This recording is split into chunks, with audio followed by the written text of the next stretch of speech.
सारा सार विचार करा उठा उठी,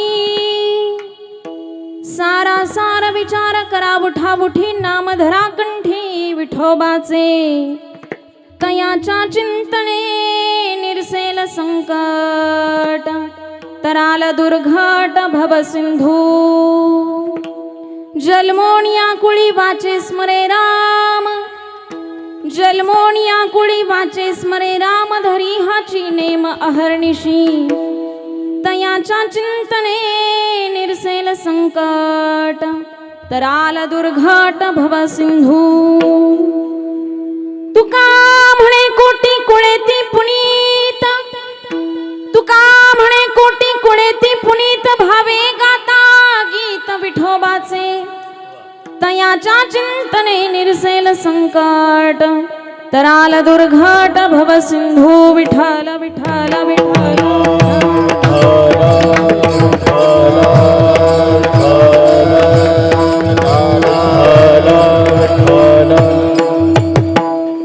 आता बंधुरंग भूमिका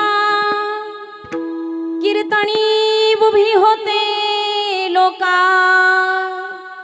टाळ मृदंग श्रोते देखा, तया माझे नमन दंडवत, ऐसे नमन करो सकळा, हरी कथा बोली बोबडिया बोला, अज्ञान म्हणून या पुलिया बाळा, चालवी सकळा नामा म्हणे विठ्ठल विठ्ठल।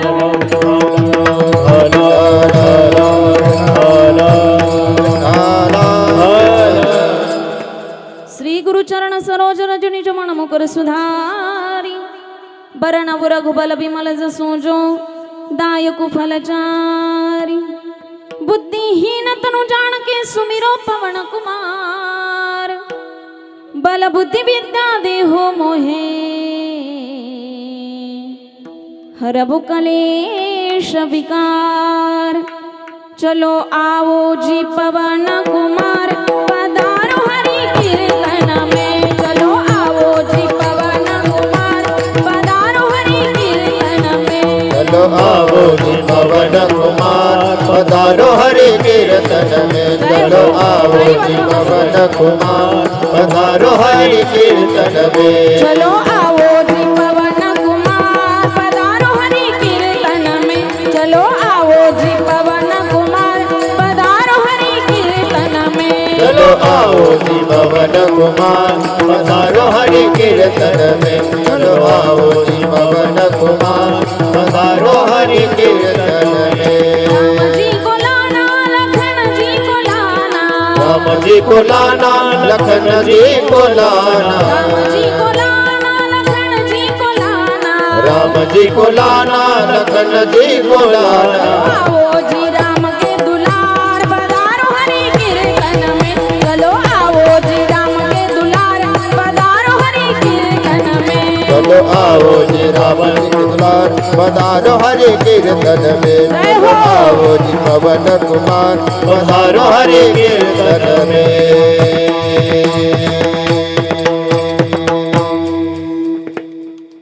गुरुर ब्रह्मा गुरुर विष्णु गुरुर्देवो महेश्वरा, गुरु साक्षात परब्रह्म तस्मै श्री गुरवे नमः। महायोगपीठे तटे भीमरत्यं वरं पुण्डलीकाय दातृं मुनीन्द्रे, समागत्य तिष्ठं तवानन्दकन्दं, परब्रह्मलिंगं भजे पाण्डुरङ्गं। पांडुरंगा करो प्रथम नमन, पांडुरंगा करो प्रथम नमन, पांडुरंगा करो प्रथम नमन, पांडुरंगा करो प्रथम नमन, दुसरे चरण संतातिया, दुसरे चरण संतांचिया, दुसरे चरण संतांचिया, राजगुरुमादाने कथेचा विस्तार, राजगुरुमादाने कथेचा विस्तार, राजगुरुमादाने कथेचा विस्तार, राजगुरुमादाने कथेचा विस्तार, बाबाजी सद्गुरु दास तुका, बाबाजी सद्गुरु दास तुका, बाबाजी सद्गुरु दास तुका। पांडुरंगा करू प्रथम नमन, दुसरे चरण संतांचिया, त्यांच्या कृपादाने कथेचा विस्तारू, बाबाजी सद्गुरु दास तुका। नमो ज्ञानेश्वरा निवृत्तिवदारा सोपान देवा, मुक्ताबाई नमो भण पावणी अध्यत्र जननी देवाची ये. सेवे लागी सेवक झालो तुमच्या लागलो निज चरणा. अहो स्वामी तुकया देवा यावरी न करावा अवहेरू. जिथे ज्ञान विज्ञान संजीव होते, जिथे योग विद्येस सामर्थ्य येते, जिथे मानवाला मिळे मोक्ष गाथा. तुझ्या पायरीसी सदानम माथा. नवे फूल अश्वत्थ वृक्षास आले, जिथे गीत ओवी सवे वेद झाले. तुझ्या शब्द शब्दात सायुजनाथा.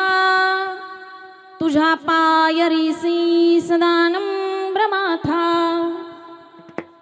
तुझ्या मंदिरी आर्त जीवास तृप्ती.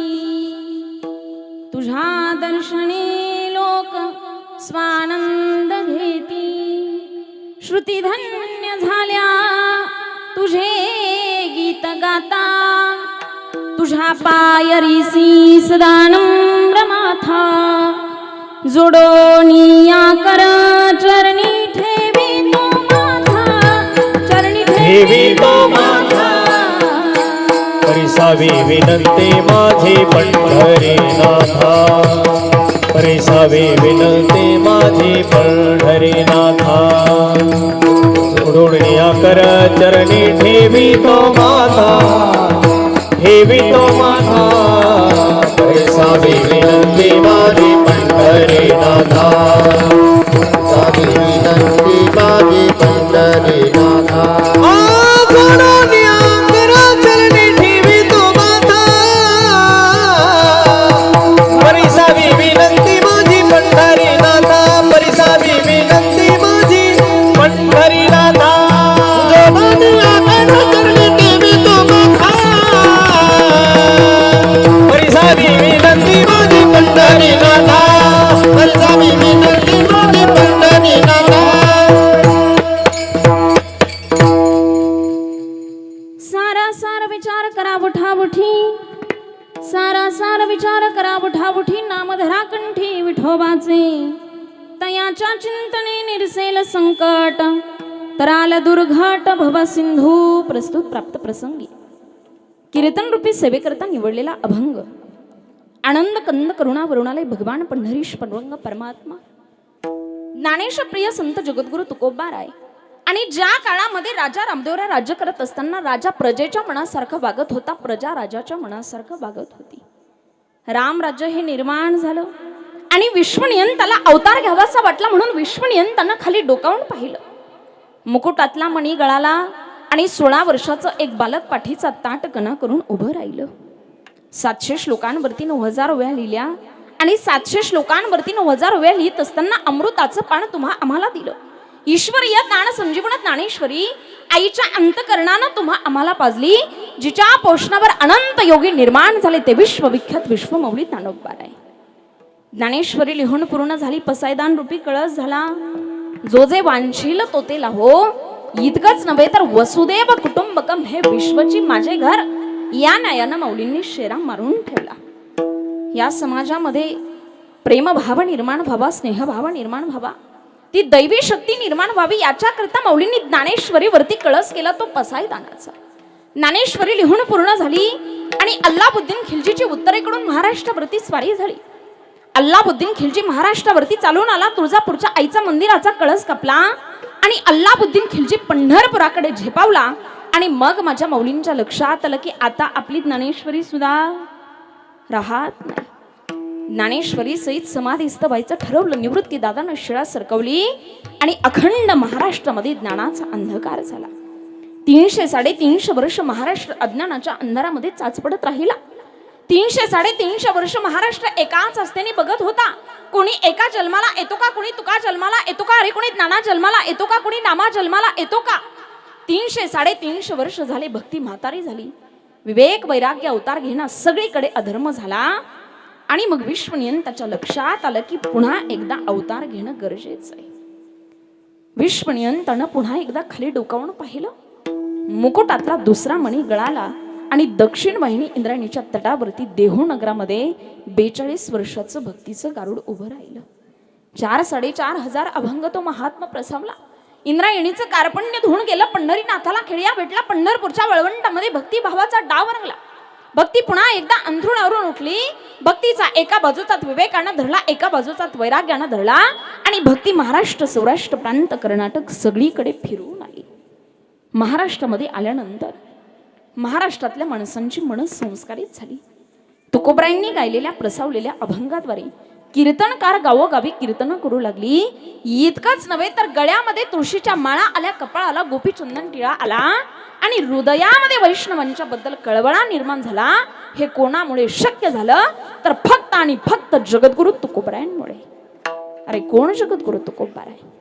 माई बापांनो, मराठी माणसाला मराठी भाषेमध्ये मराठी बाण्यानं ज्यांनी उपदेश केला, संसार दुःखाच्या आपत्तीला इष्ट आपत्ती मानून भंडार भामचंद्राच्या साक्षीने गोविंद गोविंद असे गीत गावून भाव समाधीचा आनंद ज्यांनी उपभोगला, ढोंगी साधू संतांचे धिंडवडे काढत वैराग्याची दगदगीत पताका ज्यांनी फडकवली, इंद्रायणीचे पाणी पिऊन ज्यांची वाणी तृप्त झाली, ज्यांच्या रसवंतीला वसंताप्रमाणे बहर आला, भंडारा भामचंद्र बोरावड्याला ज्यांनी भवन मानलं, वृक्षवल्लींना सोयरं मानलं, दगडाचे टाळ केले, पक्षांना सुस्वराने भजन आळवायला लावलं. इतकंच नाही तर मायबाप 4200 अभंगाची निर्मिती करताना प्रत्येक अभंगाकडे ज्यांनी पातिव्रत्य भावनेने पाहिलं. लक्षपूर्वक ऐका माईबापांनो, गाथा समजून घेताना किंवा गाथेतील अभंग समजून घेताना गाथा इतकी सर्वसामान्य नाही बरं का, जी कोणालाही समजावी. गाथा समजून घेताना गाथाचं 3 टप्प्यामध्ये चिंतन करावं लागेल. त्याच्यातला नंबर 1चा टप्पा, संतप्त भूतकाळाकडून संतृप्त वर्तमान काळाकडे प्रवास करत असताना संतांचा भूतकाळ हा आपला वर्तमान काळ असला पाहिजे आणि आपल्या संतांचा वर्तमान काळ हा आपला भविष्य काळ असला पाहिजे.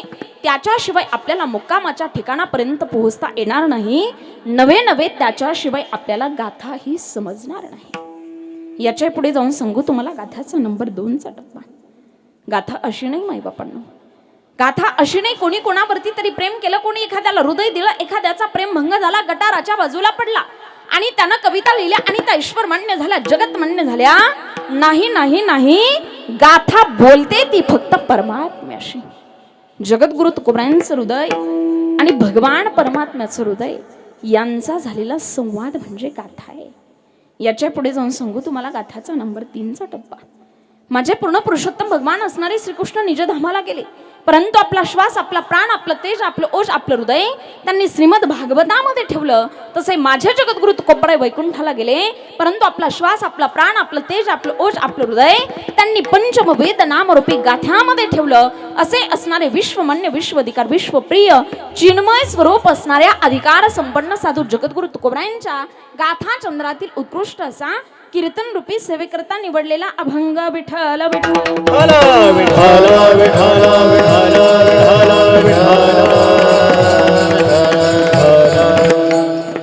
रसो. इकडच्या पुरुष मंडळी तुम्हाला थोडीशी विनंती, थोडं समोर येऊन बसा. इकडे या, पुढे या, इकडे जागा आहे भरपूर. या उठायला तिकडे यावं लागेल का? जे उठले नाही त्यांना उठा ना. पुरुष पुरुष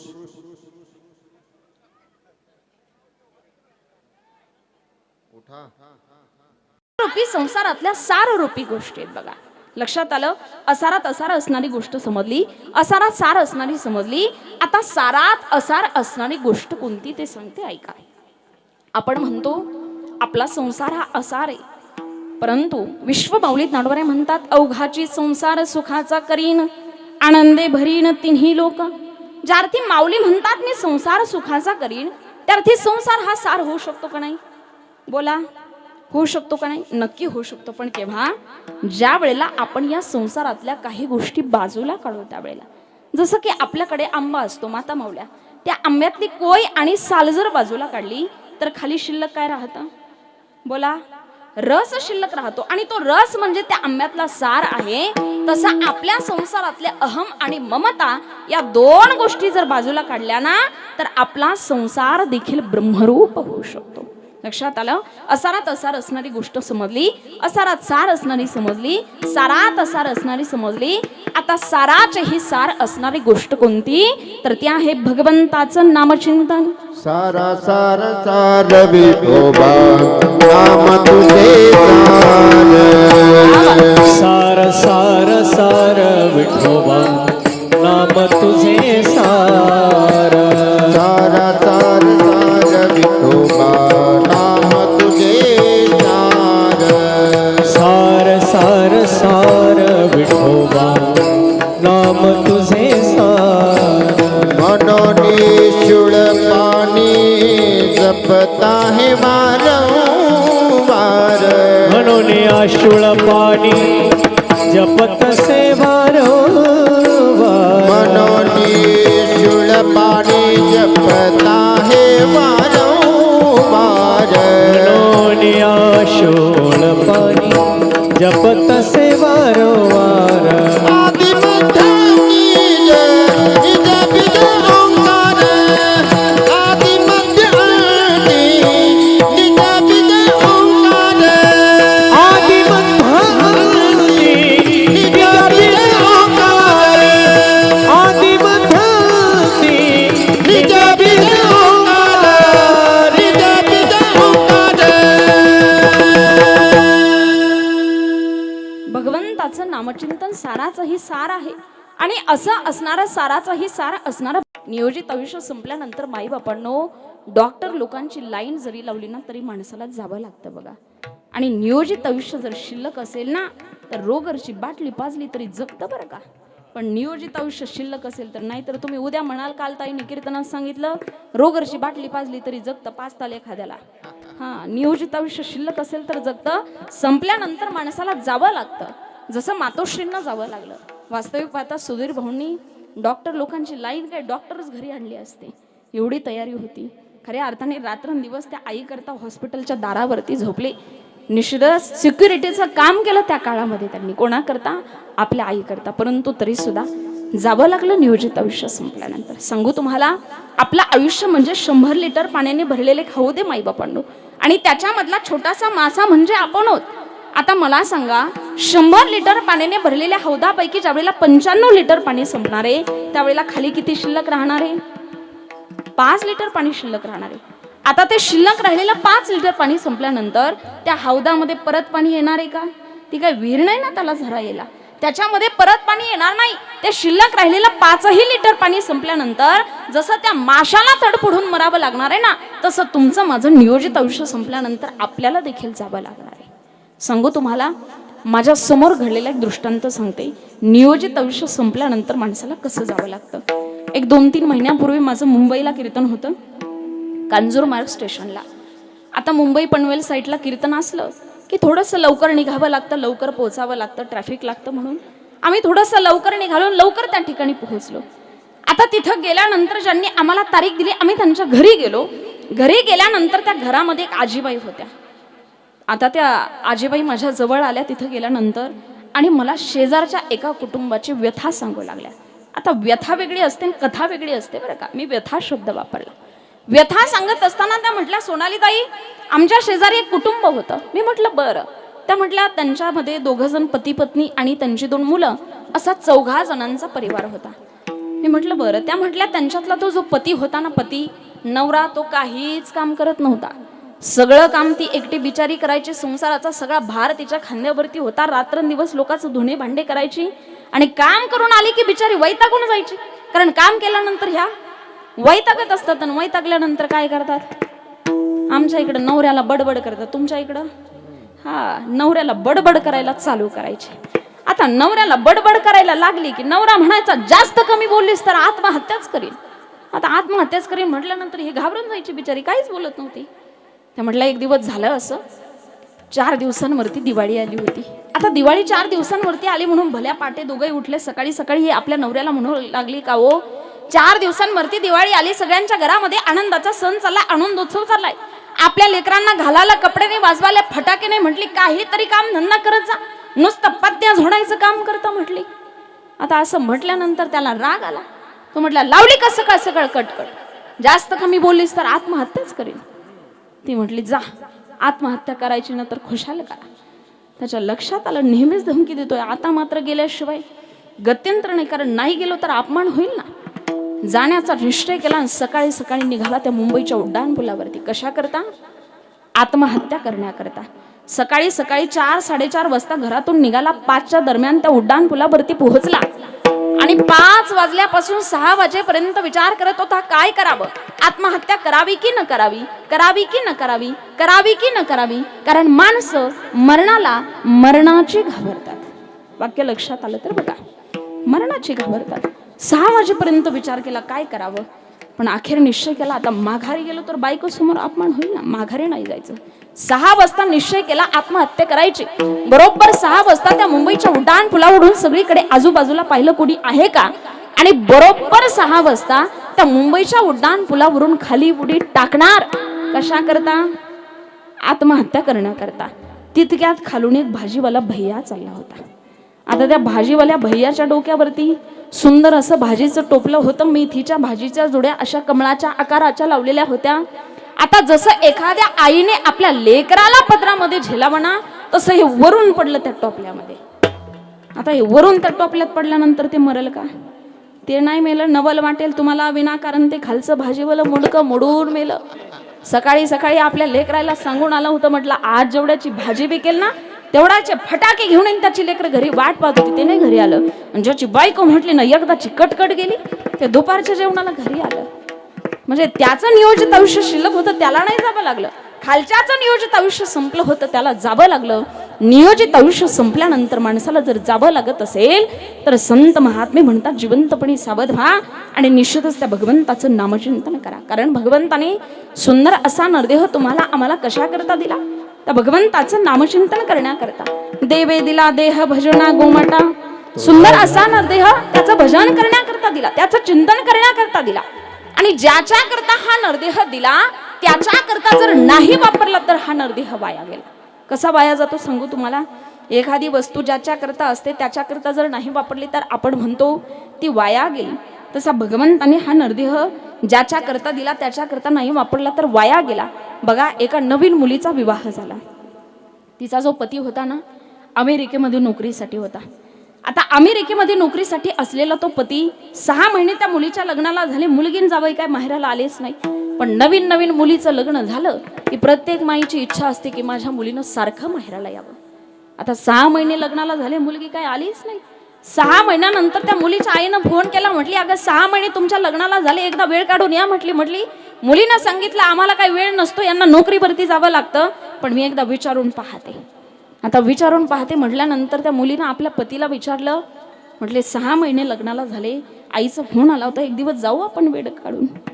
आता वेळ काढून जाऊ म्हटल्यानंतर त्या जावयानं सांगितलं जायला काही हरकत नाही, पण माझी अट अशी आहे 12च्या फ्लाईटने आपण जाणार, 1:30 वाजता जेवण करणार, 2 वाजता परत माघारी येणार. आता अशी अट घातल्यानंतर मान्य केली सासूबाईनं. ठीक आहे म्हटली, काय हरकत नाही, 6 महिन्यानंतर का होईना जावई येतोय ना.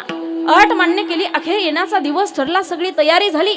आता त्या सासूबाईनं काय केलं, जावई 6 महिन्यानंतर येणारे म्हटल्यानंतर एवढी सुंदर तयारी केली. पंचपक्वान्नाच्या स्वयंपाकाचा बेत केला. गावातले 5-25 प्रतिष्ठित लोक आपल्या जावयासोबत जेवण करण्याकरता सांगितले आणि सगळ्यांना निमंत्रण देत असताना एकच सांगत होती 12च्या फ्लाईटने जावई येणारे, 1:30 वाजता जेवण करणारे, 2 वाजता परत माघारी जाणारे. आता सगळ्यांना निमंत्रण देऊन झाल्यानंतर अखेर तो येण्याचा दिवस उजाडला. सकाळी सकाळी हिची स्वयंपाकाची तयारी चालू झाली. सुंदर असा पंचपक्वान्नाचा स्वयंपाक तिनं केला आणि बरोबर 12चा टायमिंग 25 लोकांना जेवणाकरता दिला होता ना, ते 11:15 वाजताच येऊन बसले. कारण जेवण म्हटलं की लोक टायमिंगच्या आधी येत असतात. कीर्तन म्हटलं बघा शेवट गर्दी होते. 11:15लाच येऊन बसले. 11:15चे 12 झाले, 12चे 12:15 झाले, 12:15चे 12:30 झाले. मुलगीन जावई काय आलेच नाही. पण बरोबर 12:30 वाजता त्या मुलीचा फोन आला. म्हटली आई आज काय यायला जमणार नाही, त्यांना अचानक नोकरीवरती जावं लागलं, नंतर कधीतरी बघू. आता नंतर कधीतरी बघू म्हटल्यानंतर त्या सासूचा जरा डिसमूड झाला. कारण सासू आपल्या जावयाकरता काय करत असती, नाकाचा मोती ठेवी गहाण, राखी जावयाचा मान, अशी सासू असते की नाही. त्या सासूचा डिसमूड झाला. त्या सासूनं विचार केला आता काय करावं, 25 लोकांत अपमान होईल ना. मग तिनं युक्तिवाद केला. तिनं सांगितलं जावायला याला थोडासा उशीर होणार आहे, म्हटली तुम्ही जेवण करून घ्या. आता जेवण करून घ्या म्हटल्यानंतर 5-25 प्रतिष्ठित लोक आलेले अगदी जेवण करून तृप्त झाले. इतका सुंदर स्वयंपाक झाला होता, त्याच्यामध्ये मी पण होते बरं का. हा, सुंदर स्वयंपाक झालेला होता. जेवण करून सगळेजण तृप्त झाले. हे 25 लोक जेवण करून घरी गेल्यानंतर ही सासूबाई आपल्या नवऱ्याला म्हणू लागली, का हो 6 महिन्यानंतर जावं येणार होता, एवढी सुंदर तयारी केली, पंचपक्वान्नाचा स्वयंपाक केला, पण काय उपयोग झाला, सगळा वाया गेला. 25 लोक जेवण करून गेले तरी ही काय म्हणती, वाया गेला. का? ज्याच्या करता केला तो नाही आला म्हणून वाया गेला. तसा भगवंताने तुम्हाला आम्हाला सुंदर असा नरदेह ज्याच्या करता दिला, त्याच्या करता जर नाही वापरला तर वाया एरझान हरिबीन. नाही तरी गेला जन्म वाया, वा. नाही तरी गेला जन्म वाया, नाही तरी गेला जन्म वाया, नाही तरी गेला जन्म वाया. सांगतो तुम्हासी भजार विठ्ठला, सांगतो तुम्हासी भजार विठ्ठला, नाही तरी गेला जन्म वाया, नाही तरी गेला जन्म वाया. सांगतो तुम्हासी भजार विठ्ठला,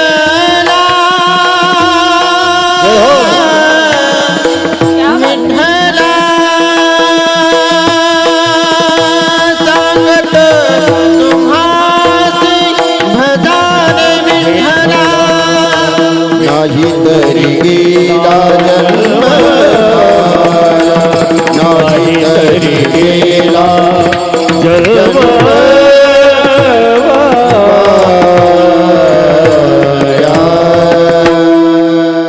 वा, क्या बात. त्या भगवंताच्या नामाच्या चिंतनाशिवाय हा नरदेह वायाला जात असतो. म्हणून संत महात्मे आपल्याला उपदेश करतात, डोळे तुम्ही घ्या रे सुख, पहा विठ्ठलाचे मुख. डोळ्यांना सांगितलं डोळ्याने त्या भगवान पंढरीश पांडुरंग परमात्म्याचं मुख पहा. हातांना सांगितलं हाताने त्या भगवंताच्या भजनामध्ये टाळी वाजवा. पायांना सांगितलं पायाने त्या भगवान पंढरीश पांडुरंग परमात्म्याची वारी करा. प्रत्येक इंद्रियांना उपदेश केला, कारण प्रत्येक इंद्रिय भगवंतानं तुम्हाला आम्हाला दान दिलं. आणि म्हणून या नरदेहाची सार्थकता करून घेण्याकरता जिवंतपणी माणसानं कसं जगावं सांगू तुम्हाला. आपलं आयुष्य ना माईबापांनो हे पारिजातकाच्या फुला एवढं असावं. पारिजातकाचं फुल माहिती तुम्हाला, त्या झाडाला आदल्या दिवशी संध्याकाळी कळी येते, दुसऱ्या दिवशी सकाळी सकाळी ते उमलून खाली पडतं, आणि त्याच दिवशी 1-2 तासामध्ये ते कोमेजून जातं. इतकं कमी आयुष्य त्या पारिजातकाच्या फुलाचं असतं. पण जो कोणी त्या झाडाच्या जवळून जाईल ना, त्याच्या मनाला ते मोहन टाकतं, त्याच्या मनाला आनंद देऊन जातं. इतकंच नव्हे तर आपलं आयुष्य हे फुलपाखरा एवढं असावं. फुलपाखराचं आयुष्य अवघ्या 14 दिवसांचं, पण त्या 14 दिवसांच्या आयुष्यामध्ये ते फुलपाखरू इतकं भिरभिरतं, स्वतःही आनंद घेत, ज्याची ज्याची दृष्टी त्याच्यावरती पडेल ना, त्याच्या मनाला ते आनंद देऊन जातं. म्हणून 4च वाक्यात सांगते, जिवंतपणे माणसानं कसं जगावं. चालताना असं चालावं, 10-5 लोकांनी उठून रामराम म्हणावं. बसताना अशा ठिकाणी बसावं, 10-5 लोकांनी जवळ येऊन बसावं. पण पत्त्या खेळायला नाही बरं का पुरुष मंडळी, भजन करायला भजन. बसताना अशा ठिकाणी बसावं, 10-5 लोकांनी जवळ येऊन बसावं. बोलताना असं बोलावं, आपल्या वाणीतून अमृत वाहिल्यासारखं वाटावं. आणि मरताना असं मरावं, ज्याला कळेल त्याच्या टचकन डोळ्यामध्ये पाणी यावं, असं माणसाचं जीवन असावं. मग ज्याला ज्याला वाटतंय ना, आपण गेल्यानंतर नाही संपूर्ण जिल्ह्याने, नाही संपूर्ण तालुक्याने, नाही संपूर्ण गावाने, कमीत कमी आपल्या कुटुंबातल्या तरी लोकांच्या डोळ्यात पाणी यावं, आपल्या प्रित्यर्थ एवढा सुंदर सोहळा व्हावा, त्यानं जीवनामध्ये काहीतरी चांगली प्रतिज्ञा करा माईबापांनो. कारण प्रतिज्ञेशिवाय आपली कीर्ती पाठीमागे शिल्लक राहू शकत नाही. इतिहासामध्ये आतापर्यंत ज्या ज्या लोकांनी प्रतिज्ञा केली त्या लोकांची कीर्ती इतिहासामध्ये अजरामर झाली. अरे माझ्या छत्रपती शिवाजी महाराजांनी वयाच्या 16व्या वर्षी प्रतिज्ञा केली. वयाच्या 16व्या वर्षी जिजाऊ मासाहेबांनी सांगितलं, शुभा तुम्हाला राजा व्हायचंय, शुभा तुम्हाला राजा व्हायचंय, पण बाया नाचवणारा नाही तर बाया वाचवणारा राजा व्हायचाय आणि अखंड हिंदुस्थानचं छत्रपती होण्याचं स्वप्न माझ्या राजांनी पहिलं ती प्रतिज्ञा केली. अरे जशी प्रतिज्ञा झाशीच्या राणीने केली, मै मेरी झाशी नाही दूंगी, आणि अखंड हिंदुस्थानची राणी झाली. जशी प्रतिज्ञा लोकमान्य टिळकांनी केली, स्वराज्य हा माझा जन्मसिद्ध हक्क आहे आणि तो मी मिळवणारच, अशी काहीतरी चांगली प्रतिज्ञा करणं अतिशय महत्वाचं आहे. कारण आपल्या जीवनातला मुक्कामच निश्चित केला नसेल तर मार्ग सुद्धा सापडणार नाही. म्हणून जगद्गुरु तुकोबाने म्हणतात, आपल्या जीवनातला मार्ग निश्चित करा. आपल्या जीवनामध्ये सार काय असार काय विचार करा. कोणता विचार करा? अरे जसा विचार माझ्या छत्रपती शिवाजी महाराजांनी केला, जसा विचार माझ्या लोकमान्य टिळकांनी केला, जसा विचार माझ्या झाशीच्या राणीने केला, जो विचार माझ्या विश्वमौली द्रविडांनी केला, जो विचार माझ्या जगद्गुरु तुकोबांनी केला, जो विचार माझ्या शांती ब्रह्म एकनाथ महाराजांनी केला, असा विचार करा. कसा? महाराज सांगतात अभंगाच्या प्रथम चरणात, सारासार विचार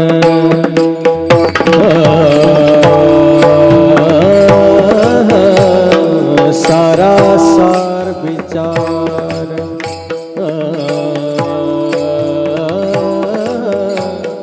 करा मोठा मोठी सारासार विचार विचार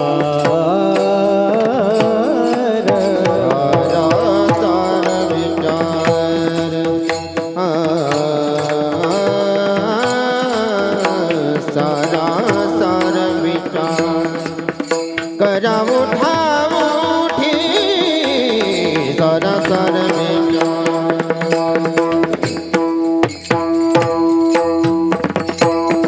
सारासार विचार विचार सारासार विचार करा मोठा मोठी सारासार विचार करा मोठा सारासार विचार सारासार विचार करा मोठा मोठी सारासार विचार. क्या बात है. नाम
जगद्गुरु तुकोबाने म्हणतात सार काय असार काय या गोष्टीचा विचार करा आणि त्या भगवंताचं नामचिंतन कंठामध्ये धरा. कारण त्या भगवंताच्या नामाच्या चिंतनाने तुमच्या माझ्या संसारातलं दुःख नाहीसं होतं. इतकी ताकद जर त्या भगवंताच्या नामचिंतनामध्ये असेल तर निश्चितच देव देश धर्माविषयी जागृत राहा. पवित्र अशी तुळशीची माळ गळ्यामध्ये धारण करा आणि त्या भगवंताचं भजन करत करत आपलं जीवन समर्पित करा. आणि सर्वात महत्वाचं या कलियुगामध्ये जगत असताना माईबापांनो आपली संस्कृती टिकवण्याचा प्रयत्न करा, धर्म टिकवण्याचा प्रयत्न करा. कारण अलीकडच्या काळामध्ये तुम्ही पाहता आपल्या संस्कृतीचं मात्र व्हायला लागलं आणि संस्कृतीचं सर्वात जास्त मात्र जर कोणी केलं असेल तर ते मोठ्याल्या लोकांनी केलं बरं का. म्हणजे आपल्या भारतातले लोक श्रीमंत होणे अशी माझी इच्छा नाही बरं का. ज्याच्या घरात नव्हे त्याच्या दारातल्या तुळशीला सोन्याचं तुळशी वृंदावन व्हावं अशी माझी इच्छा आहे. पण संस्कृतीचं मात्र होणे हे तितकंच खरं. संस्कृतीत टिकणं फार काळाची गरज आहे. तुम्ही खेड्यापाड्यामध्ये पाहता जिल्हा परिषद शाळा बंद पडायला लागल्या, कॉन्व्हेंट स्कूल आल्या. काय शिकवलं जातं त्या कॉन्व्हेंट स्कूलमध्ये? जिल्हा परिषद शाळेमध्ये जुन्या काळामध्ये इतक्या सुंदर कविता होत्या. अगदी आपल्या अंतकरणातली माणुसकी जागी व्हावी एवढ्या सुंदर कविता शिकवल्या जायच्या. आता ह्या कविता राहिल्या नाही. मी 4थी मध्ये असताना आम्हाला एक फार सुंदर कविता होती. अगदी 4थीच्या पुस्तकातली पहिलीच कविता. या भारतात बंधुभाव नित्य वसुदे देवर पप्पा माझ्या मम्मीचे, मी म्हटलं लेकर पुण्या भूताचे. काय कविता, काय संस्कृती. संस्कृती शिकवावी, धर्म शिकवावा माझ्या साने गुरुजींनी. काय धर्म शिकवला कवितेच्या माध्यमातून. खरा तो एकची धर्म जगाला प्रेम अर्पावे. आता हा धर्म राहिला नाही. या धर्मात सुद्धा आपण बदल केला. आता कसा धर्म झाला सांगू का. खरा तो एकची धर्म जगाचे बांध कोरावे. हाय ना इकडं पण कोराकोरी कुठेही जा, पळसाला पानं तीनच आहे. कोरोनाच्या काळामध्ये मास्कचा जमानाला यूज अँड थ्रूचा. ज्याप्रमाणे मास्क वापरतात आणि टाकून देतात त्याचप्रमाणे माणसांचं सुद्धा करतात हो. परंतु विनंती असेल माझी तुम्हाला, माणसं थ्रू करू नका, माणसं टाकून देऊ नका.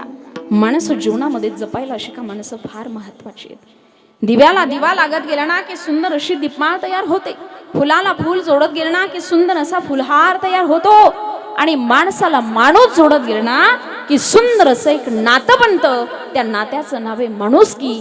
ती माणुसकी आपल्या जीवनामध्ये जपायला शिका. कारण माणसं जीवनात फार महत्वाची आहेत माईबापांना. आपली संस्कृती एकामेकावरती प्रेम करून जीवन समर्पित करायला लावणारी संस्कृती. साने गुरुजी सुद्धा म्हणतात एकामेकावरती प्रेम करून जीवन समर्पित करा. आणि जगद्गुरु तुकोबराय सुद्धा म्हणतात प्रेम सुख दे, प्रेम सुख दे, प्रेमाविन नाही समाधान. जीवनामध्ये प्रेमाशिवाय समाधान नसेल तर सासूने सुनेवरती प्रेम करावं, सुनेने सासूवरती प्रेम करावं. सुना कान खोल के सुना. काय सांगते मी. सासूने सुनेवरती प्रेम करावं, सुनेने सासूवरती प्रेम करावं. बाप तर मुलावरती प्रेम करतच असतात, परंतु मुलांनी बापावरती प्रेम करावं. एकामेकावरती प्रेम करून आपलं जीवन समर्पित करावं. कारण आपली संस्कृती इतकी महान आहे. आपल्याला एवढा सुंदर धर्म शिकवते. किती महान आहे सांगू तुम्हाला. ऐका किती महान आहे, थोडक्यात सांगते. पतीला दृष्टी सुकणे म्हणून स्वतःचे डोळे बांधून ठेवणारी गांधारी. पतीला दृष्टी सुकणे म्हणून स्वतःचे डोळे बांधून ठेवणारी गांधारी. गांधारी समोर स्वतः भगवान श्रीकृष्ण उभे राहायचे. विश्वावर प्रेम करणारे भगवान गौतम बुद्ध उपाशी वृत्त वाघिणीच्या तोंडात आपली मांडी देतात. संत नामदेव कुत्रा कुरडी पोळी खाईल म्हणून पाठीशी तुपाची वाटी घेऊन धावतात. झाड तोडणाऱ्या समोर तुळशीदास उभे राहतात आणि म्हणतात माझ्या मानेवर घाव घालता सुंदर झाडावरती नको. धर्मासाठी रायला एवढे तुकडे करून येणारा शौर्यवीर संभाजी. स्वामी कार्यासाठी सर्व वेचणारे खंडोजी बल्लाळ. आणि बापा राजशूमा जली मला, तो बापाचा बापा राजशूमा जली मला. बाप राजशिवा जन्मला, तो बापाचा बाप राजशिवा जन्मला. जिजाऊची पुण्याई कशी आली फळाला, जिजाऊची पुण्याई कशी आली फळाला. तो बापाचा बाप राजशुभा जन्मला, तो बापाचा बाप राजशुभा जन्मला. तो बापाचा बाप राजशिवा जन्मला, तो बापाचा बाप राजशिवा जन्मला. हीच ती भूमी आहे ज्या भूमीमध्ये छत्रपती शिवराय जन्माला आले. ज्या भूमीमध्ये छत्रपती शंभूराजे जन्माला आले. अरे ज्या भूमीमध्ये 18 पगड जाती एकत्र करून शिवरायांनी स्वराज्य निर्माण केलं, हीच ती भूमी आहे. अरे या भूमीचं आपण वर्णन एका शब्दात करू शकत नाही. का पावन आपला देश, ऐका किती महान है. एक बार गलती करे उसे इंसान कहते हैं, एक बार गलती करे उसे इंसान कहते हैं, 2 बार गलती करे उसे हैवान कहते हैं, 3 बार गलती करे उसे शैतान कहते हैं, बार बार गलती करे उसे पाकिस्तान कहते हैं, और पाकिस्तान की हर गलती को माफ करे उसे हमारा देश हिंदुस्तान कहते हैं. इतना भारत देश आपला महान आहे. पण ऐका, पाकिस्तान बार बार गलती करतो. पुलवामा सारखा हल्ला आपल्या भारत देशावरती झाला, पुन्हा एकदा पहलगाम सारखा हल्ला आपल्या भारत देशावरती झाला. भारत देशाची माती इतकी पवित्र आहे, पण 100 गुन्हे झाल्यानंतर सुद्धा ती माफ करते, ती भारत देशाची माती असू शकत नाही. म्हणून हिंदूंनो जागे व्हा. आपण त्या महाराष्ट्राच्या मातीमध्ये जन्माला आलोय, ज्या महाराष्ट्राच्या मातीमध्ये निर्जीव अशी मस्जिद बोलली होती, मै हिंदू की हूं. ज्या वेळेला विश्व मौलिक ज्ञानोबराय पैठणवरून आळंदी तीर्थक्षेत्रामध्ये मजल दरमजल करत निघाले, नेवासा नावाच्या गावामध्ये रात्रीच्या वेळेला पोहोचले. रात्रीच्या वेळेला पोहोचल्यानंतर त्या गावात मस्जिद होती. मस्जिद, त्या मस्जिदीमध्ये गेले. मस्जिदीत काजी होता. काजीनं विचारलं, बच्चो आप कौन है? बोले हम हिंदू है. हिंदू हिंदू है तो यहाँ किस लिए आए? जाओ तुम्हारे मंदिर जाओ. त्यावेळेला विश्व मौली तांडवरे म्हणतात, काजी साहब क्या मस्जिद सिर्फ मुस्लिम की है, हिंदू की नहीं हो सकती? हाँ हाँ बच्चों, यहाँ मुस्लिम के अलावा कोई ठहर नहीं सकता, जाओ तुम्हारे मंदिर जाओ. त्यावेळेला मौलींनी एकच वाक्य वापरलं. मौली म्हणतात, ये मस्जिद खुद बताएगी किसकी है. आणि त्या दगडा मातीच्या मस्जिदीला प्रश्न विचारला, ये मस्जिद तू किसकी है, तू किसकी है म्हटल्याच्या बरोबर 3 वेळा त्या दगडा मातीच्या मस्जिदीमधून आवाज आला, मैं हिंदू की हूँ, मैं हिंदू की हूँ, मैं हिंदू की हूँ. दगडा मातीची मस्जिद मैं हिंदू की हूँ म्हणते. आणि दगडासारखे माणसं तुम्ही झालात, तुम्हाला हिंदू नावाचा, हिंदू धर्माचा अभिमान वाटत नाही. अरे या महाराष्ट्राच्या मातीत जन्माला आल्यानंतर आपण हिंदू असल्याचा अभिमान आपल्याला असला पाहिजे. हिंदूंनी जागा झाला पाहिजे, पुन्हा एकदा हिंदुत्ववादी बनलं पाहिजे. काळाची गरज आहे मायबापांनो, कारण या महाराष्ट्राच्या माती करता, या हिंदू धर्मा करता, अरे माझ्या धर्मवीर संभाजी महाराजांनी बलिदान दिलं. शरीराचे छिन्न विछिन्न तुकडे झाले, पण रक्ताचा एक एक थेंब हर हर महादेव गरजा तो करत होता. काय बलिदान दिलं. या महाराष्ट्राच्या मातीला एक तेजपुंज तेजस्वी तारा लाभला. 18व्या शतकामध्ये ज्या काळामध्ये आया बहिणींची इज्जत लुटली जात होती, ज्या काळामध्ये मंदिराची मंदिरं उद्ध्वस्त होत होती, कुटुंबाची कुटुंब उद्ध्वस्त होत होती, त्या काळामध्ये गुलामगिरी सुद्धा स्वराज्याचं देखणं स्वप्न ज्या मातेनं पाहिलं, त्या मातेचं नाव आहे मासाहेब जिजाऊ. अरे मासाहेब जिजाऊंना डोहाळे लागले, डोहाळे. दासी विचारणा करता आली, मासाहेब जिजाऊ तुम्हाला काही खावंसं वाटतं का, तुम्हाला काही प्यावंसं वाटतं का? त्यावेळेला मासाहेब जिजाऊंच्या मुखात ते उद्गार, मासाहेब जिजाऊ म्हणतात, मला काही खावंसं वाटत नाही, मला काही प्यावंसं वाटत नाही, मला वाटतं त्या घोड्यावरती बसावं, त्या घोड्याला टाच मारावी आणि सह्याद्रीच्या दऱ्या खोऱ्यातून घोडा फेकावा. अरे हे डोहाळे माझ्या मासाहेब जिजाऊंचे होते. तुमच्या माझ्यासारखे गोड खाण्याचे, आंबट खाण्याचे, तिखट खाण्याचे डोहाळे त्यांना लागले नाही. स्वराज्याचं देखणं स्वप्न त्या मातेनं पाहिलं, आणि त्याच मातेच्या पोटी तो तेजपुंज तेजस्वी तारा जन्माला येऊन गेलो. अरे कधी जन्माला आला ऐका. तारीख होती 19 फेब्रुवारी 1630 आणि गड होता शिवनेरी. त्या शिवनेरीवरती माझ्या राजाचा जन्म झाला. शिवनेरीवर शोभा जन्मला राजांचा अधिपती, सारे राजांचा अधिपती. दैवत छत्रपती नामचं, दैवत छत्रपती, दैवत छत्रपती नामचं, दैवत छत्रपती, दैवत छत्रपती नामचं, दैवत छत्रपती, दैवत छत्रपती नामचं, दैवत छत्रपती. शोभाचे मावळे आम्हाला नाही कुणाची भीती, शोभाचे मावळे आम्हाला नाही कुणाची भीती. दैवत छत्रपती नामचं, दैवत छत्रपती, दैवत छत्रपती नामचं, दैवत छत्रपती, दैवत छत्रपती नामचं, दैवत छत्रपती, दैवत छत्रपती नामचं, दैवत छत्रपती. ऐका, त्या त्या शिवनेरीवरती माझ्या राजाचा जन्म झाला आणि रामाच्या कृष्णाच्या अभिमन्यूच्या गोष्टी सांगत सांगत राजाचं बालपण चालू झालं. ऐका, राजाचं बालपण चालू झालं, या स्वराज्याचा विस्तार होऊ लागला.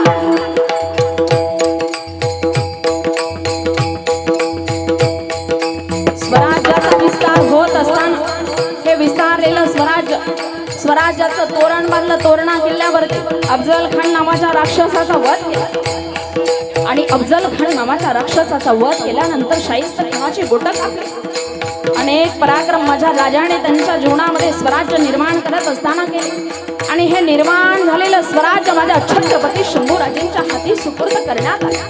ऐका, धर्मवीर शंभूराजे या स्वराज्याचा विस्तार करत होते आणि स्वराज्याचा विस्तार होत असताना एक काळा दिवस माझ्या छत्रपती शंभूराजेंच्या जीवनामध्ये उजाडला. तो काळा दिवस म्हणजे गुढीपाडव्याचा दिवस होता. गुढीपाडव्याच्या आदल्या दिवशी रायगडावरती बातमी आली होती, उद्याची गुढी उभारता येणार. काय झालं होतं त्या दिवशी? माझ्या छत्रपती शंभूराजेंना औरंगजेब बादशाहच्या दरबारामध्ये कैद करून आणलं गेलं होतं आणि कैद करून आणल्याच्या नंतर औरंगजेब बादशाह म्हणतोय, संभा आखिरी बार पूछ रहा हूं, आखिरी बार पूछ रहा हूं, झुक जाओ हमारे सामने, तुम्हें इस तख्त का शहंशाह बनाएंगे, इस तख्त का शहंशाह बनाएंगे म्हटल्याच्या नंतर झुकत नव्हते शंभूराजे. शंभूराजे झुकत नव्हते. मुकरब खान म्हणतो, मेरे आका मुझे हुक्म दो, मैं अभी काफर की गर्दन उतार के रखता हूं, मैं अभी काफर की गर्दन उतार के रखता हूं म्हटल्याच्या नंतर शंभूराजे कडाडले. शंभूराजे म्हणतात, अरे काफर नाही, छत्रपती म्हण, छत्रपती. अरे छत्रपती हा माणूस नाही, छत्रपती हा एक विचार आहे, विचार जो या मातीच्या कणाकणामध्ये भरून उरलाय. छत्रपती म्हण आणि झुकायला तयार नव्हते. मग छत्रपती शंभूराजेंना वडू तुळापुराला आणलं गेलं. भीमा इंद्रायणीच्या साक्षीनं शरीराचे छिन्न विछिन्न तुकडे गेले. अरे छत्रपती शंभूराजेंचे डोळे काढले, हात कापले, पाय कापले, शरीराचे छिन्न विछिन्न तुकडे केले. पण ऐका ना, छत्रपती शंभूराजेंचे डोळे काढले तर भुवई वक्र झाले, हात कापले तर पाय खंबीरपणाने उभे राहिले. अरे छाती कापली तर काळीज लढले, शरीराचे छिन्न विछिन्न तुकडे केले. पण रक्ताचा एक एक थेंब हर हर महादेव करत उघडत होता, एक एक थेंब. आणि औरंगजेबाला सांगत होता, औरंग्या, या महाराष्ट्राच्या मातीला दुःख देऊन या महाराष्ट्राच्या मातीतून तू हसत हसत जाऊ शकत नाही. याच मातीत माझे मावळे तुझी माती केल्याशिवाय राहणार नाही. आणि याच महाराष्ट्राच्या मातीमध्ये आपल्या अहिल्यानगर जिल्ह्यामध्ये भिंगार गावी त्याला शेवटचा श्वास सोडायला लावला. आणि शेवटचा श्वास सोडत असताना काय म्हणतोय औरंगजेब? हम औरंगजेब मोहम्मद, हम मुघल सल्तनत के शहंशाह, हमारे सामने खड़ी है समुंदर से सेना, हमारी इतनी बड़ी ताकत, हमारा इतना बड़ा गुरूर, लेकिन हम मराठों का एक किला भी नहीं ले पाए. उसकी वजह है संभा, शिवा का बेटा संभा. अरे हमने आंखें निकाली, उसकी ओर अंधे हम हो गए, हमने जुबान काट डाली, उसकी ओर बेजुबान हम हो गए. हमने खाल उखाड़ डाली थी संभा की, लेकिन आज पता चला हमारी खाल उखाड़ी जा रही. अरे शेरने के कोख से इस शेर ने जन्म लिया होगा, सचमुच छावा है छावा. आणि छावा होता तो देश धर्म पर मिटने वाला शेर शिवा का छावा था. महापराक्रमी परम प्रतापी एक ही शंभू राजा. धर्मवीर संभाजी महाराज की हर हर महादेव. इथं बसलेल्या प्रत्येक छव्यानं त्या छव्याचा आदर्श या कलियुगामध्ये घेतला पाहिजे. त्या छव्याच्या विचारानं जगण्याचा प्रयत्न करा, कारण स्वतःच्या विचारानं जगाल तर माती व्हाल. माझं वाक्य लक्षात ठेवा, स्वतःच्या विचारानं जगाल तर माती व्हाल आणि त्या छाव्याच्या विचारानं जगाल तर छत्रपती व्हाल. इतकी ताकद त्या छाव्याच्या विचारामध्ये. म्हणून या कलियुगामध्ये जगत असताना माझं एकच वाक्य लक्षात ठेवा, घासल्याशिवाय धार नाही तलवारीच्या पाठीला, घासल्याशिवाय धार नाही तलवारीच्या पाठीला. शिवचरित्राशिवाय, शंभू चरित्राशिवाय आणि संत विचाराशिवाय पर्याय नाही या महाराष्ट्राच्या मातीला, पर्याय नाही. म्हणून ज्याला ज्याला या महाराष्ट्राच्या मातीत जन्माला आल्याचा अभिमान, ज्याला ज्याला स्वाभिमान आहे, त्या त्या प्रत्येकानं दोन्ही हात वरती करायचे. इथं बसलेला प्रत्येकानं आणि जोरात आवाज द्यायचा आहे,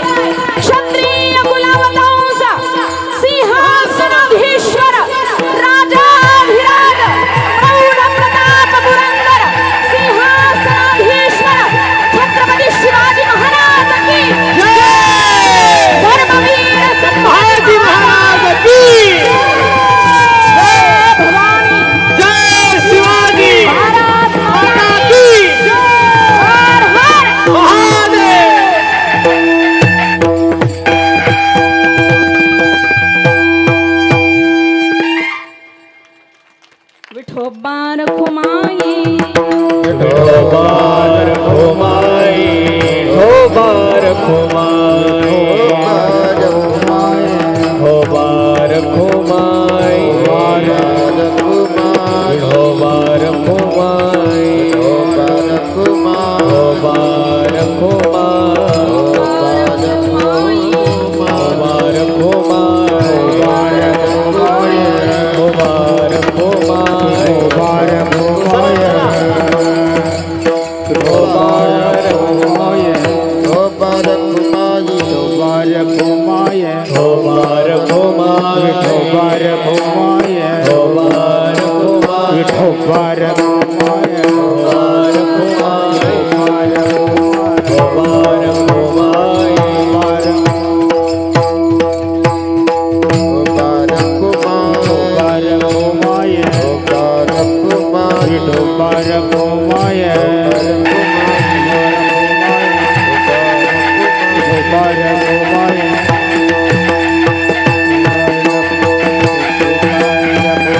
पुंडलिक वरदा हरी विठ्ठल श्री ज्ञानदेव तुकाराम पंढरीनाथ भगवान की जय मौली ज्ञानेश्वर महाराज की जय जगद्गुरु तुकाराम महाराज की जय स्वानंद सुखनिवासी जोग महाराज की जय बोलो रे भाई सब संतन की जय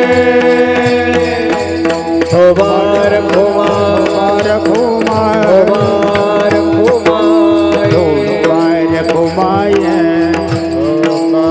चल लवकर हो बार घुमाय हो बार घुमाय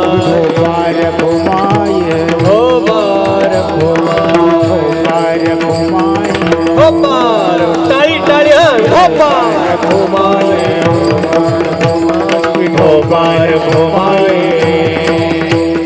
हो बार घुमाय हा हो बार घुमाय हो बार घुमाय हो बार घुमाय हो बार घुमाय हो बार घुमाय हो बार घुमाय हो बार घुमाय हो बार घुमाय हो बार घुमाय हो बार घुमाय हो बार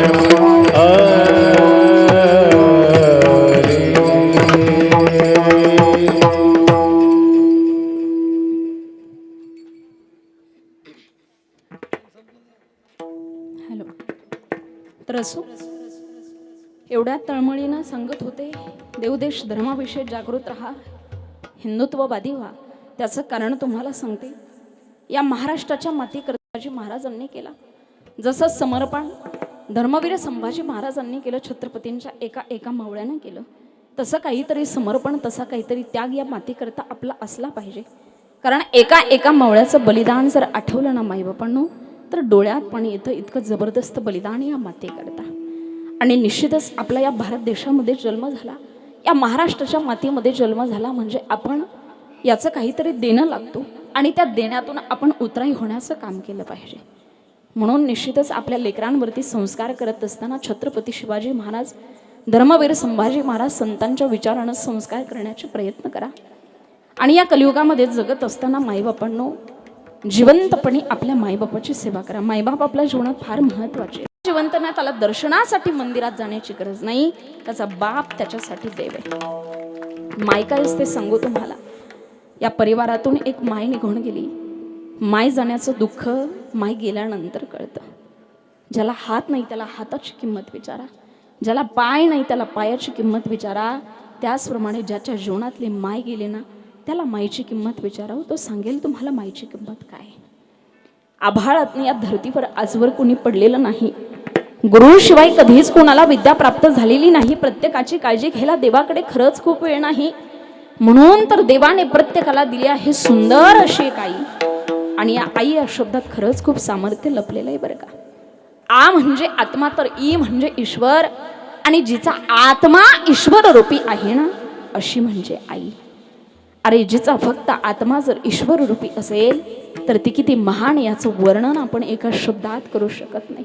हर पल में खुशियां देती है माँ, अपनी जिंदगी से जीवन बना देती है माँ. माँ की पूजा करो भगवान की नहीं, क्योंकि भगवान को भी जन्म देती है माँ. भगवंताला सुद्धा जन्म देणारी एक माय माई बापांना. आणि या आई या शब्दाचा पंढरीच्या विठोरायाला सुद्धा वाटतो हेवा. पंढरीचा विठोराया सुद्धा स्वतःला म्हणून घेतो विठाई, कारण आई या शब्दाची त्याला सुद्धा वाटते नवलाई. आणि मीठ या शब्दामध्ये जर आई शब्द घातला ना तर त्याची सुद्धा होते मिठाई. इतका गोड शब्द आहे आई. शब्द जर इतका गोड असेल तर ते व्यक्तिमत्व किती गोड असेल माईबापांनो, त्याचं वर्णन नाही करू शकत आपण. किती गोड. अरे आपल्या घरात 60 वर्षाची लेक असू द्या, 80-90 वर्षाची माय असू द्या, 60 वर्षाची लेक ज्या वेळेला सासरवरून माहेराला येते ना, तांब्याभर पाणी बाहेर घेऊन येणारी 80-90 वर्षाची माय, हातामध्ये तिच्या भाकरीचा छोटासा तुकडा त्या लेकीच्या डोक्यावरून ओवाळते. हे माईचं प्रेम आहे माईबापांना. ज्या दिवशी ती माहेरात नसते ना त्या दिवशी त्या आईची किंमत कळते. आई आई असते, जिवंतपणे प्रेम करेल याच्यामध्ये नवल नाही. मृत्यू पश्चात माईबाप आपल्या लेकरावरती प्रेम करत असतात. विंचवाच्या मादीचा दृष्टांत तुम्ही कधी ऐकला? ती विंचवाची मादी एकाच वेळी 20-25 पिलांना जन्म देते, पण 20-25 पिलांची भूक भागवण्याचं सामर्थ्य तिच्यामध्ये नसतं. ज्या वेळेला ती लेकरं जन्माला येतात, किलकिल्या डोळ्याने त्या मातेकडे पाहत असतात. ती माता विचार करते की मी विश्वातली की ती अभागी माता की 25 लेकरांना मी जन्म दिला पण त्यांची भूक भागवू शकत नाही, ते सामर्थ्य माझ्यामध्ये नाही. ते 20-25 लेकरं ज्या वेळेला किलकिल्या डोळ्याने पाहत असतात ना, त्या 20-25 पिलांना ती सांगते मी संपले तरी चालेल, तुम्ही जगले पाहिजे. याच्याकरता तुम्ही माझ्या शरीराचं कण कण कण मांस भक्षण करा. 20-25 पिल्लं आपल्या आईच्या शरीराचं कण कण कण मांस भक्षण करतात. एक क्षण असा येतो माईबापांनो, एक माता आपल्या लेकरांकरता संपूर्ण जाते, पण आपल्या लेकरांना जीवनदान देते. एका मातेनं आपल्या लेकरावरती केलेला सर्वात मोठा उपकार आहे. आणि सांगू तुम्हाला, तो मुलगा तिच्याशी बोलू द्या नका बोलू द्या, कलियुगाची अवस्था फार वाईट आहे.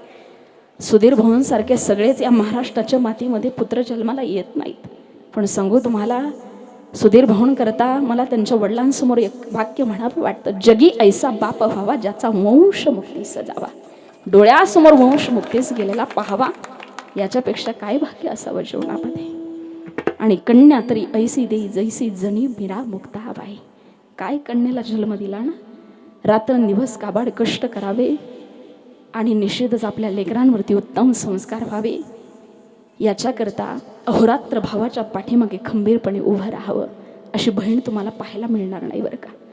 महाराष्ट्राच्या मातीमध्ये माईबापांनो जीन्स पॅन्टवरती फिरणाऱ्या खूप बहिणी, गुंठाभर जमिनीकरता आपल्या भावावरती दावा देणाऱ्या बहिणी तुम्हाला पाहायला मिळतील, पण आपल्या लेकरांवरती उत्तम संस्कार व्हावे याच्याकरता पती गेल्यानंतर सुद्धा भावाच्या पाठीमागे खंबीर उभी राहते ना, आणि भाऊ त्या बहिणीच्या पाठीमागे खंबीर उभा राहतो ना, तो भाऊ या महाराष्ट्राच्या मातीमध्ये फक्त त्यांच्याकरता भाऊ नाही बरं का. सुधीर भाऊ म्हणजे आमच्याकरता सुद्धा भाऊ आहेत. भाऊ या शब्दाला खरोखर त्यांना हा शब्द शोभून दिसतो बरं का, निश्चितच. कारण या जगाच्या पाठीवरती सांगू तुम्हाला, तुमची बहीण तुमच्यावरती प्रेम करते भाऊ पाहायला मिळतं. या जगाच्या पाठीवरती माय गेल्यानंतर आपल्या माई इतकं प्रेम करणारी जर दुसरी कोणती व्यक्ती असेल ना तर ती आपली बहीण असते बरं का. कारण ज्ञानोबरायांनो सुद्धा 5 वर्षाच्या मुक्ताबाईच्या आशीर्वादानं ज्ञानेश्वरी लिहिता आली हो. 5 वर्षाच्या मुक्ताबाईच्या बहिणीचा आशीर्वाद फार महत्वाचा असतो जीवनामध्ये, आणि तो आशीर्वाद या बहिणी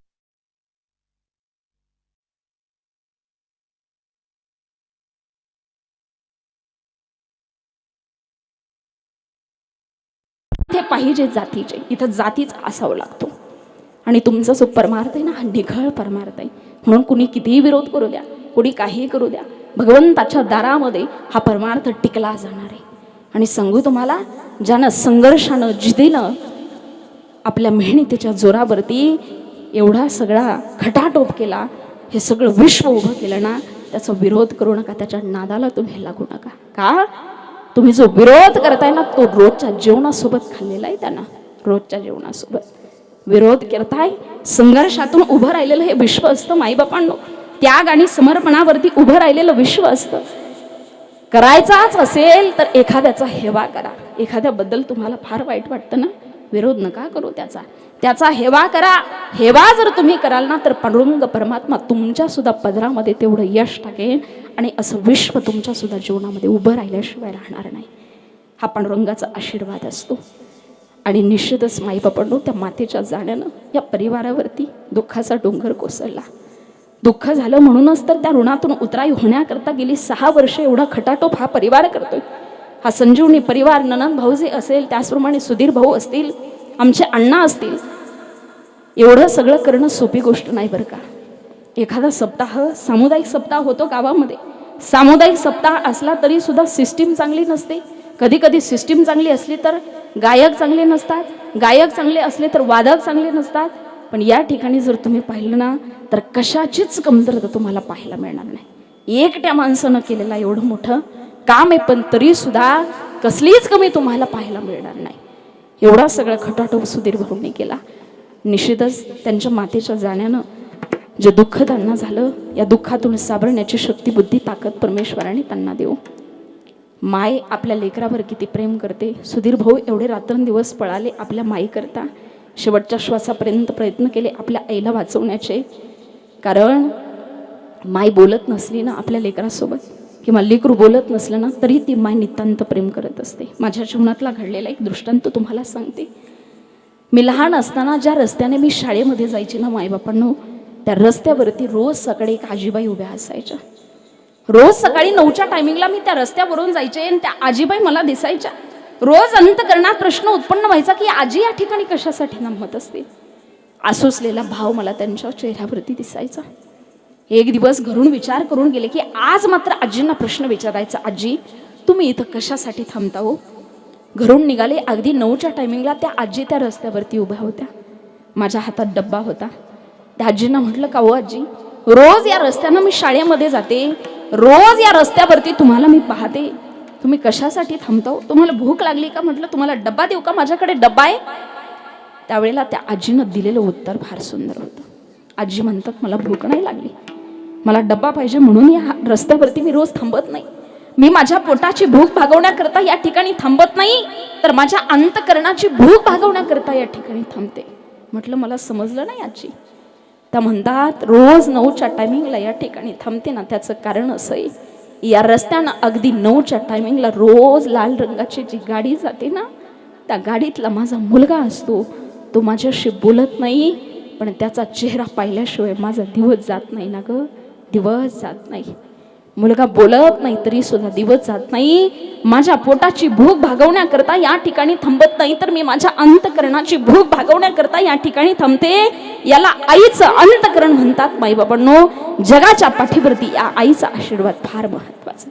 एक वेळ संतांचा आशीर्वाद नाही मिळाला तरी चालेल, देवाचा आशीर्वाद नाही मिळाला तरी चालेल, पण पितरांचा आयुष्यात आशीर्वाद ज्याला मिळाला ना, त्याच्या आयुष्यात त्याला काहीच कमी पडू शकत नाही. पितरांचा आशीर्वाद फार महत्त्वाचा आहे. आणि तो आशीर्वाद आमच्या सुधीर भाऊंच्या पाठीमागे. आईचा आशीर्वाद तर आहेच, पण बापाचा सुद्धा आशीर्वाद खंबीरपणे साथ आहे. निश्चितच मी सुरुवातीलाच बोलून गेले, भाऊ तुमच्या जीवनामध्ये अलकाबाई नावाचा मायेचा सागर जरी आटला असला ना, तुमच्या आयुष्याला रंग भरणारे रंगनाथ तुमच्यात अजून जिवंत आहेत. आणि म्हणून संजीवनी नावाप्रमाणे तुमचं जीवन संजीवन आणि हे कार्य संजीवन राहणार आहे. कारण बाप महत्वाचा असतो. माझ्या जीवनातला बाप निघून गेला. मी लहान असताना 10वीत असताना वडिलांचं पितृछत्र हरपलं. पण सांगू तुम्हाला, ज्या दिवशी बाप माझ्या आयुष्यातून गेला, आज या नारदाच्या गादीवरती उभी ना, त्या बापाकरता उभी. फक्त बापाची इच्छा होती माझ्या मुलीनं कीर्तन करावं, प्रवचन करावं, दुसरं काही नाही. जीवनात पद, प्रतिष्ठा, ऐश्वर्य, संपत्ती फार काही मिळावं हा माझा उद्देश नाही. फक्त माझ्या शेवटच्या श्वासापर्यंत त्या बापाचं स्वप्न मला पूर्ण करायचंय. कारण माझ्या बापाची इच्छा होती माझ्या मुलीनं कीर्तन करावं, प्रवचन करावं, वारकरी संप्रदायाचा प्रचार करावा, प्रसार करावा. सांप्रदायिक संस्कार वडिलांनी केले. आणि बाप ज्या दिवशी निघून गेला ना माईबापांनो, 10 दिवस पूर्ण झाले. दशक्रियाविधीचं पिंडदान चालू होतं. त्या दशक्रियाविधीच्या ठिकाणी ब्राह्मण सांगतात, तुमच्या जीवनात काहीतरी संकल्प करा.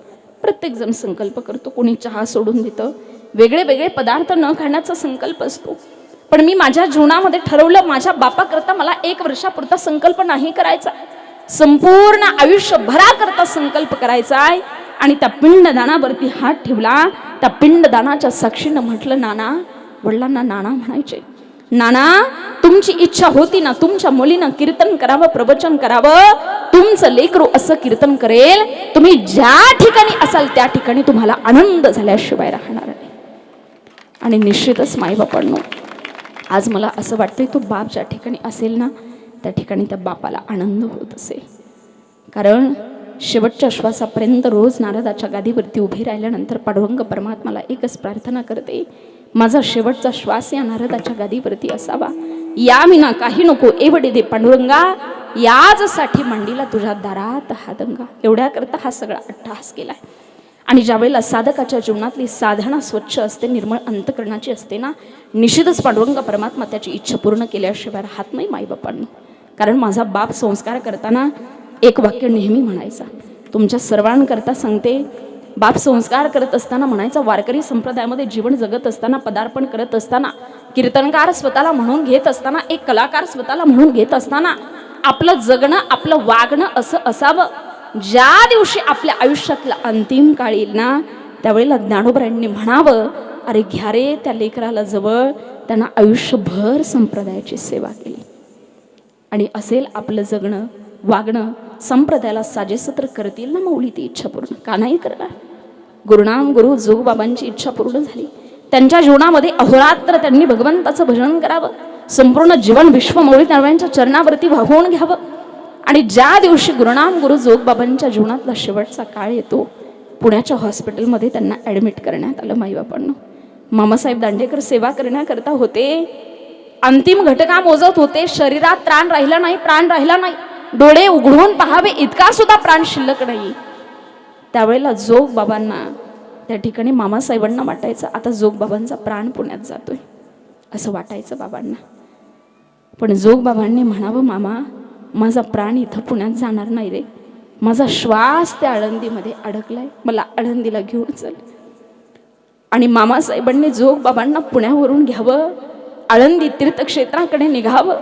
डोळे उघडून सुद्धा पाहता येत नाही, एवढा सुद्धा प्राण शिल्लक नाही, पण त्या इंद्रायणीच्या पुलावरती यावं, क्षणभर डोळे उघडावे, माऊलींच्या समाधीच्या त्या शिखराकडे पाहावं आणि क्षणात आपल्या देहातला प्राण सोडून द्यावा.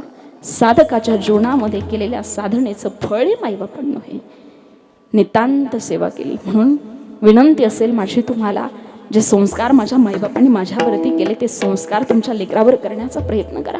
मी लहान असताना माझ्या बापानं माझ्या हातामध्ये गाथा दिला, ज्ञानेश्वरी दिली, भगवद्गीता दिली, परिणाम आम्ही कीर्तनकार झालो, आमचं जीवन संस्कारमय झालं. तुमच्या मुलांच्या हातामध्ये गाथा ज्ञानेश्वरी येणं काळाची गरज आहे माईबापांनो. रात्रीच्या 10-10:30 वाजता तुमच्या मुलीच्या हातामध्ये 10,500 मोबाईल येतो, तो काय उद्धाराच्या दिशेनं प्रवास करणार आहे का? त्याच्या जीवनाचा उद्धाराच्या दिशेनं प्रवास व्हावा वाटत असेल तर संतांचे विचार आणि आध्यात्मिक क्षेत्र एकमेव ठिकाणी की ज्या ठिकाणी संस्कार शिल्लक आहेत. कुठेही जा तुम्ही, संस्कार पाहायला मिळणार नाहीत तुम्हाला. म्हणून विनंती माझी, त्यांच्या हातामध्ये गाथा ज्ञानेश्वरी द्या. अरे 5 वर्षाची मुक्ताबाई उपदेश करते, ज्ञानोबराय अखंड विश्वाचं तत्वज्ञान खुलं करतात. तुमच्या घरातली 5 वर्षाची मुक्ताबाई काय करते विचार करणं काळाची गरज आहे. 5 वर्षाची मुक्ताबाई गावातल्या एखाद्या स्टेजवरती, गावातल्या व्यासपीठावरती कंबर हलवत नाचते. महाराष्ट्राला शोभण्यासारखी गोष्ट आहे का हो?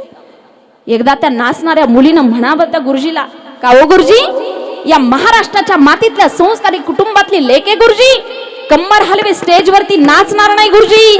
सांगायचं असेल तर छत्रपती शिवराय सांगेल, सांगायचं असेल तर अहिल्यादेवी होळकर सांगेल, सांगायचं असेल तर राजमाता राष्ट्रमाता जिजाऊ मासाहेब सांगेल, आणि नाचायचं असेल तर कीर्तनात नाचेल, जशी माझी मीराबाई नाचली. नाचू कीर्तनाचे रंगी ज्ञान दीप लावजे. नाचा ना, या स्टेजवरती नाचा, काळाची गरज आहे. कारण माझा बाप लहान असताना म्हणायचा गावामध्ये, मोठ्या अभिमानानं म्हणायचा, बरं का, ही माझी मुलगी नाही, माझा मुलगा आहे, मुलगा माझा हा चतुर पक्षी म्हणायचे. आणि हा पक्षी ज्या घरामध्ये जाईल ना त्या घराचं कल्याण होईल बाप म्हणायचा. का म्हणत होता सांगू? माझ्या बापाला माहिती होतं माझी लेक रोज शाळेमध्ये जाताना ज्ञानेश्वरी नावाचा ग्रंथ हातामध्ये घेते, रोज 10-5 वेळा वाचते आणि मगच शाळेमध्ये जाते. विचार करा, कधीतरी तुमच्या हे बापाने म्हणावं असं हे होण्याकरता गाथा ज्ञानेश्वरी येणं हातामध्ये काळाची गरज आहे. आपण म्हणतो जगण्याकरता घर गाडी बंगला प्रॉपर्टी असलं म्हणजे झालं. जगण्याकरता हे लागत नाही. गुरुनाम गुरु बोधे बाबांनी गाव सोडलं, प्रपंचाचा त्याग केला, विषय सुखांचा त्याग केला. बाबांना विचारलं का हो बाबा जगण्याकरता हे लागत नाही का हो? बाबा म्हणतात जगण्याकरता मला दोनच गोष्टी लागतात. गावात गेले बाबा तर मंदिरात राहायचे. बाबा म्हणतात जगण्याकरता मला दोनच गोष्टी लागतात. एक लागते माझी माय म्हणजे ज्ञानेश्वरी आणि दुसरा आपला बाप म्हणजे गाथा. याच्यापेक्षा जगण्याकरता काही लागत नाही. त्यांना जगण्याकरता काही लागत नाही, आपल्याला का लागावं? म्हणून तुमच्या चरणावरती तुमची एक मुलगी म्हणून एकच प्रार्थना करते. इथं बसलेल्या प्रत्येक माय माऊलीला अख्ख्या कीर्तनामध्ये तुमच्या काहीच लक्षात नाही राहिलं तरी चालेल बरं का. अभंग विसरू द्या, एखादी ओवी श्लोक काहीच लक्षात नका राहू द्या. फक्त माझी एवढी एक प्रार्थना शेवटची घरी घेऊन जा. ती प्रार्थना अशी माईबापांनो, तुमच्या घरातल्या 5-6 वर्षाच्या मुलीकडून तिच्या वयाच्या 18 वर्षापर्यंत ज्ञानेश्वरीचं पारायण करून घ्या बरं का. 18 वर्षापर्यंत ज्या वेळेला तिच्या जीवनामध्ये पारायण होईल, ती मुलगी 18 वर्षाची झाल्यानंतर सासरी नांदायला निघेल. सासरी नांदायला जात असताना, तिला विदा करत असताना त्या लग्न मंडपामध्ये प्रत्येक माय माऊलीनं एक कृती करावी. ती कृती कोणती? त्या लग्न मंडपामध्ये तिला निरोप देत असताना, विदा करत असताना तिच्या सासरच्या लोकांना म्हणावं मी 5 मिनिटात जाऊन आले. तिनं कुठं जावं? तिनं घरात जावं. घरात गेल्यानंतर देवघरात जावं. देवघरात ठेवलेला विश्वमौली नरवऱ्यांचा भगव्या कापडामध्ये बांधलेला ज्ञानेश्वरी नावाचा ग्रंथ हातामध्ये घ्यावा.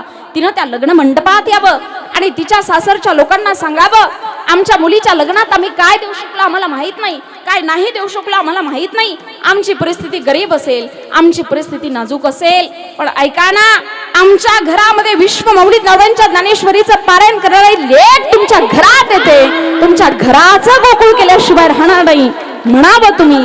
असे संस्कार त्या लेकीवरती करा.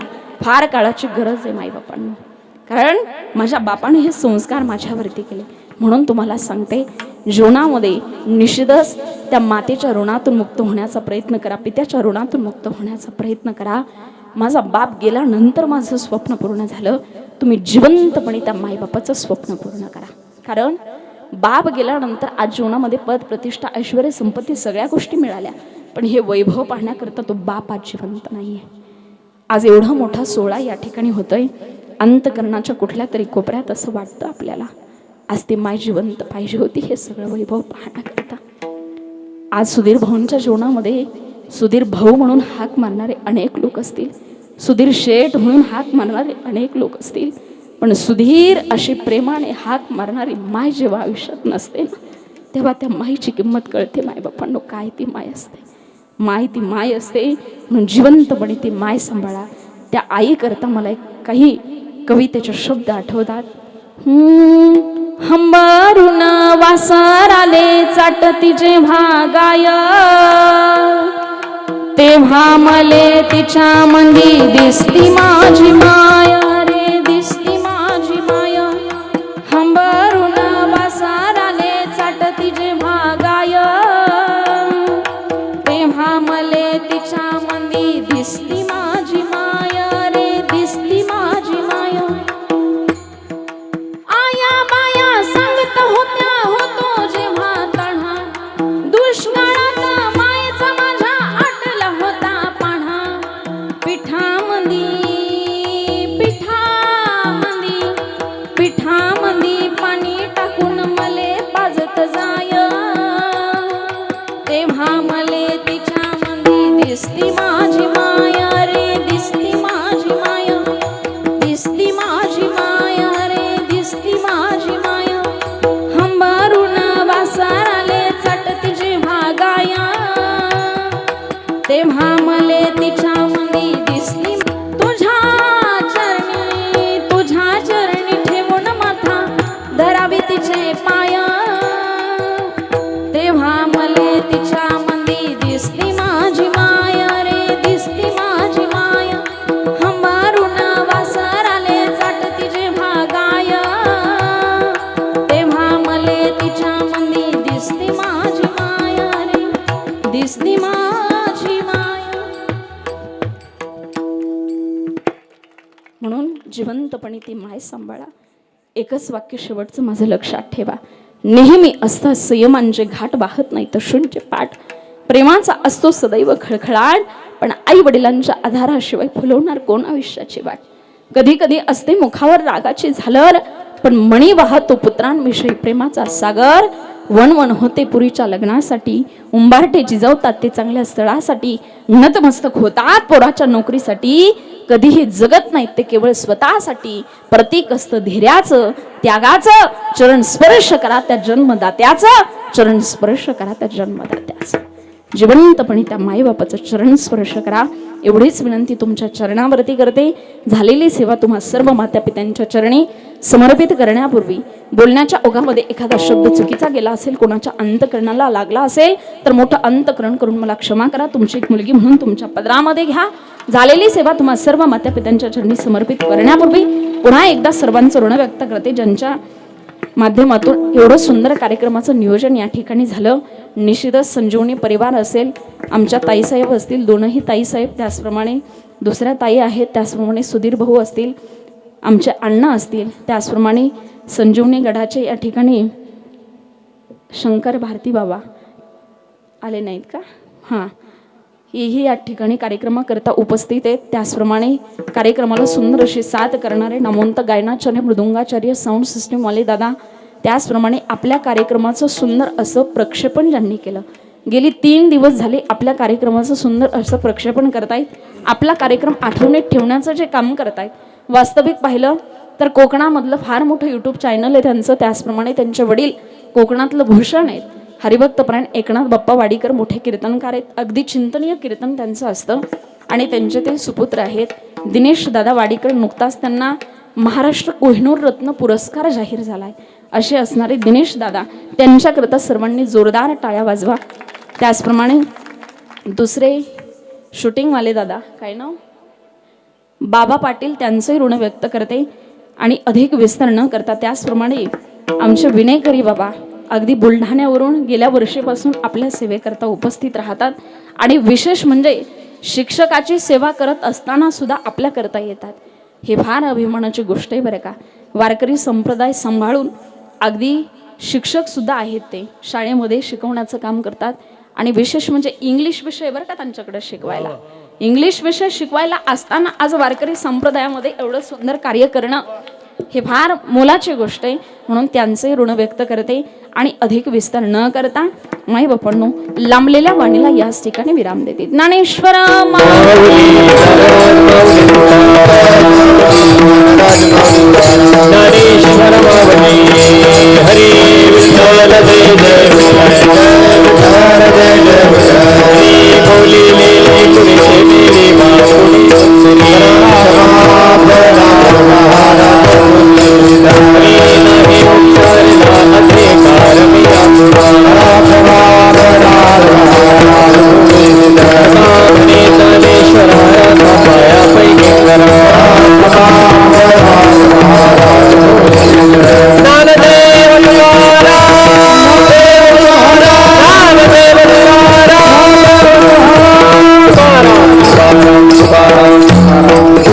हरी विठ्ठल जय पंढरीनाथ भगवान की जय. ज्ञानेश्वर महाराज, जगद्गुरु तुकाराम महाराज की जय.